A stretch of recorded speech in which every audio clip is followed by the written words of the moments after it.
যোনটো নেকি এভিকশ্যন হৈ আছিলে এই এভিকশ্যনৰ ক্ষেত্ৰত মানে কিছুমান পুৰুষক 25-26 জন পুৰুষক মানে উঠাই লৈ আহিছিলে ফৰেষ্ট অফিচত। তো তেখেতসকলৰ হাজবেণ্ডক উঠাই লৈ অহাৰ কাৰণে মহিলাহঁতো তেখেতসকলৰ লগত আহিছিলে। কিন্তু এনেকা মানে ফৰেষ্ট অফিচাৰ বিলাক যোনে আছিলে ডিউটিত যোৱাকালি এনেকে কৰিলে সিহঁতক মানে বেলেগ এটা বন্ধ কোঠাত ৰাখিছে আৰু সিহঁতক মানে যোনটো নেকি মানে মহিলাবিলাকৰ প্ৰাইভেট পাৰ্টছ হয় তাতে ধৰা হৈছে আৰু কিছুমান 3জনৰ মহিলাবিলাক মানে গুৰুত্বভাৱে মাৰা হৈছে। তো এই নিন্দনীয় ঘটনা লৈ কিনি আজি মানে বহুত ইমোচনেল হৈ কিনি মানুহকেইটা ইয়াতে আহিছে আৰু এইটো আহি ইয়াতে মানে ফৰেষ্ট অফিচটো ঘেৰাও কৰিছে লগতে।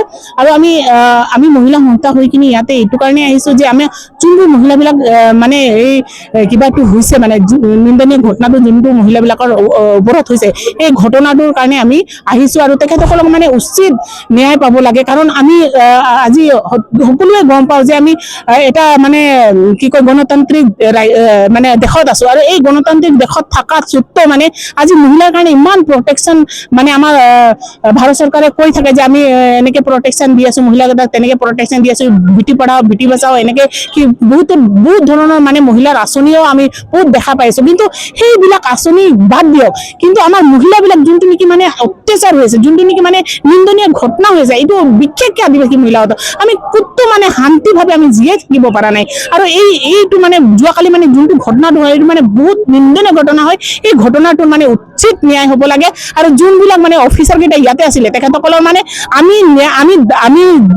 কিবা কৰি আছো, দাবী কৰি আছো তেখেতসকলক মানে উচিত শাস্তি দিব লাগে। আৰু তেখেতসকলৰ মানে যোনটো মানে কাণ্ডটো কৰিছে এই কাণ্ডটো মানে মাফ কৰা কাণ্ডটো নহয়, সেই কাণ্ডটো সিহঁতে মানে উচিত শাস্তি পাবই লাগিব।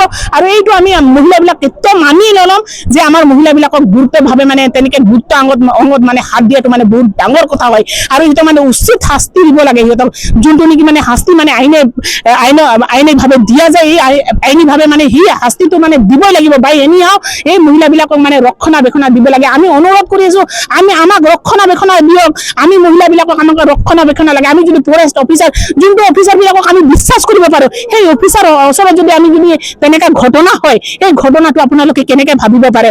এটা মহিলা হৈ মই এইটো কেনেকে মানে গ্ৰহণযোগ্য হ'ব? এইটো গ্ৰহণযোগ্য নহয়। সেইটো মানে আমি অসম চৰকাৰক লগতে BTC চৰকাৰক আমি অনুৰোধ জনাই আছো তেখেতসকলক মানে উচিত শাস্তি দিয়ক আৰু যোনবিলাক ভিক্টিমছ হয় এই ভিক্টিমছ বিলাক মানে জাষ্টিচ দিব লাগে।